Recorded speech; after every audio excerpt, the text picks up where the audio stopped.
जांजगीर चांपा का मामला है, जहां एक बार फिर शिक्षा का मंदिर शर्मसार हो रहा है। पढ़ाई की बजाय यहां बच्चों से काम कराया जाने लगा है। आप समझ रहे हैं? और उस काम कराए जाने के एवज में उन्हें पास करने के लिए नंबर दिए जाने वाले हैं। यहां बच्चों से पुताई करवाई जा रही है और बच्चे भी मजबूर थे, क्योंकि टीचर ने उन्हें यह कह दिया था कि पेंटिंग करने के बाद ही उन्हें प्रैक्टिकल एग्जाम में पास किया जाएगा। यही कारण है कि ये देखिए ये नन्हे मुन्ने बच्चे हैं, स्कूल की बच्चियां हैं, पंखे साफ करने के लिए किस तरह उनकी जान को जोखिम में डाल दिया गया है।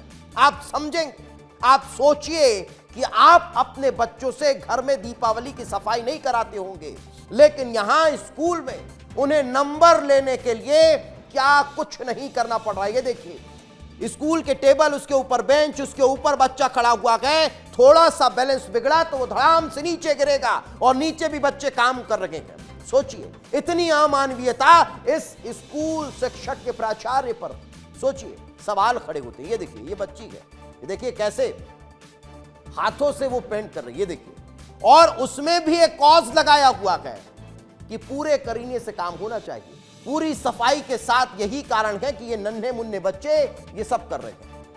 अब ये जो कर रहे हैं उस पर भी सवाल खड़ा होता है। क्यों? क्योंकि सरकार से पैसा आया। जिला शिक्षा अधिकारी अशोक सिन्हा जी हमारे साथ जुड़ चुके हैं, उन्हीं से बातचीत करते हैं। अशोक जी, ये जो स्कूल का मामला सामने आया वो आप तक तस्वीर पहुंची या नहीं पहुंची?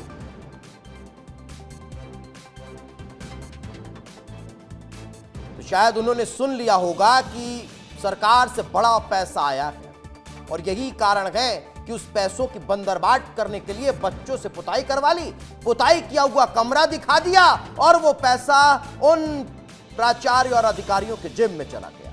आप सोच सकते हैं, सरकार हर चीज के लिए पैसा रिलीज करती है, हर चीज के लिए, और ये तस्वीर सोचने पर मजबूर कर देती है कि काम बच्चों से करा लिया गया।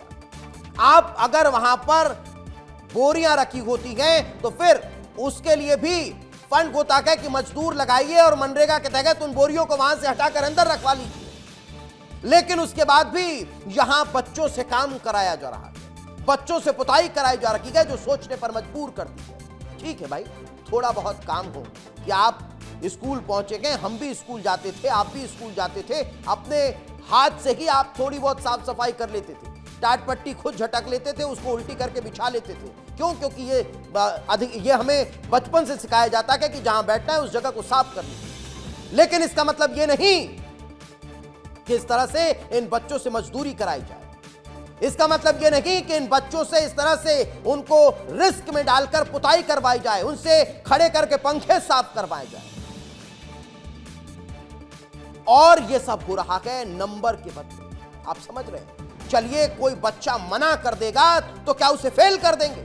और सिर्फ इसी आधार पर फेल कर देंगे कि वो पढ़ने में कितना ही अच्छा, उसने पुताई नहीं की, उसने कक्षा में सफाई नहीं की।